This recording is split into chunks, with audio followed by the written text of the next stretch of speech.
गुरुजी के ऐसे वचन सुनकर राजा ने हे नाथ बहुत अच्छा कहकर उनके सामने सिर नवाया और दूतों के डेरे की व्यवस्था करवाकर वह महल में चले गए। राजा ने सारी रानियों को बुलवाकर जनक जी की पत्रिका पढ़कर सुनाई। समाचार सुनकर सब रानियां हर्ष से भर गईं। राजा ने फिर दूसरी बातों का जो उन्होंने दूतों के मुख से सुना था उसका भी वर्णन किया। यह सुनकर प्रेम से प्रफुल्लित हुई रानियां ऐसे सुशोभित हो रही थीं जैसे मोरनी बादलों की गरज सुनकर होती हैं। गुरुओं की स्त्रियां प्रसन्न होकर आशीर्वाद दे रही थीं। माताएं अत्यंत आनंद में मग्न हो गईं। उस अत्यंत प्रिय चिट्ठी को आपस में ले लेकर सब हृदय से लगा रही थीं जैसे अपनी छाती शीतल कर रही हों।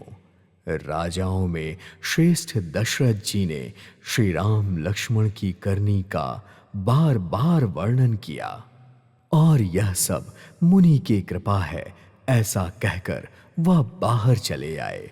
तब रानियों ने ब्राह्मणों को बुलवाया और आनंद सहित उन्हें दान दिया। श्रेष्ठ ब्राह्मण आशीर्वाद देते हुए चले गए। फिर भिक्षुकों को बुलवाकर कई प्रकार की न्योछावर उनको दी। चक्रवर्ती महाराजा दशरथ के चारों पुत्र वीर हों ऐसा कहते हुए वे अनेकों प्रकार के सुंदर वस्त्र पहनकर चले गए। आनंदित होकर नगाड़े वालों ने बड़े जोर से नगाड़ों पर चोट लगाई। सब लोगों ने जैसे ही यह समाचार पाया सारे घरों पर बधावे होने लगे। जानकी जी और श्री रघुनाथ जी के विवाह के शुभ समाचार से 14 लोक उत्साह से भर गए। सभी लोग प्रेम में मग्न हो गए। नगर के रास्ते घर तथा गलियां सजने लगीं। हालांकि अयोध्या सदा से सुहावनी थी पर उसे श्री राम जी की पवित्र पुरी होने के कारण सुंदर मंडल रचना से सजाया गया। ध्वजा पताका और सुंदर पर्दों से सारा बाजार बहुत ही अनूठा प्रतीत हो रहा था। सोने के कलश, तोरण, मड़ियों की झालरें, हल्दी, दूध, दही, अक्षत और मालाओं से लोगों ने अपने अपने घरों को सजाकर मंडलमय बना लिया था।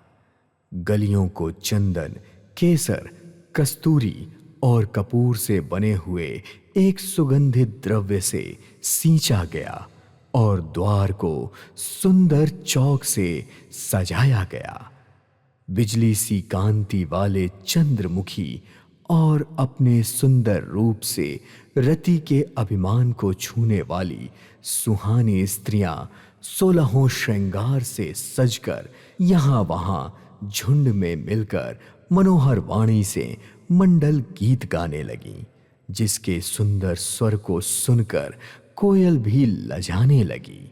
यदि राजमहल का वर्णन किया जाए तो वहां विश्व को मोहित करने वाला मंडप बनाया गया, जहां अनेकों प्रकार के मनोहर मांगलिक पदार्थ सुशोभित हो रहे थे। बहुत से नगाड़े बज रहे थे। कहीं भाट कुल की कीर्ति का उच्चारण कर रहे थे और कहीं ब्राह्मण वेद ध्वनि कर रहे थे। सुंदर स्त्रियां श्री राम और श्री सीता जी का नाम ले लेकर मंगल गीत गा रही थीं। उत्साह इतना था कि महल छोटा पड़ रहा था, जिस कारण ऐसा लग रहा था कि जैसे आनंद महल में ना समाकर चारों ओर उमड़ रहा हो। दशरथ के महल की शोभा का वर्णन कौन कवि कर सकता है, जहां समस्त देवताओं के शिरोमणि श्री रामचंद्र जी ने अवतार लिया हो। फिर राजा ने भरत जी को बुलाया और कहा, जाओ घोड़े, हाथी और रथ सजाओ और जल्दी रामचंद्र जी की बारात में चलो। यह सुनते ही दोनों भाई भरत जी और शत्रुघ्न जी आनंद से भर गए। भरत जी ने सारे घुड़साल के अध्यक्ष को बुलाया और उन्हें घोड़ों को सजाने की आज्ञा दी। यह सुनते ही वे प्रसन्न हो उठे और उठकर दौड़ पड़े। उन्होंने रुचि के साथ यथा योग्य घोड़े पर जीने कसकर उन्हें सजाया और विभिन्न रंगों के सारे घोड़े बड़े ही सुंदर और चंचल चाल के थे। धरती पर ऐसे पैर रखते थे जैसे जलते हुए लोहे पर रख रहे हों। अनेकों जाति के घोड़े ऐसी तेज चाल चल रहे थे कि मानो हवा का निरादर करके उड़ना चाहते हों। उन सब घोड़ों पर भरत जी के समान अवस्था वाले सब छैल छबीले राजकुमार सवार हुए और वे सभी सुंदर आभूषण धारण किए हुए थे।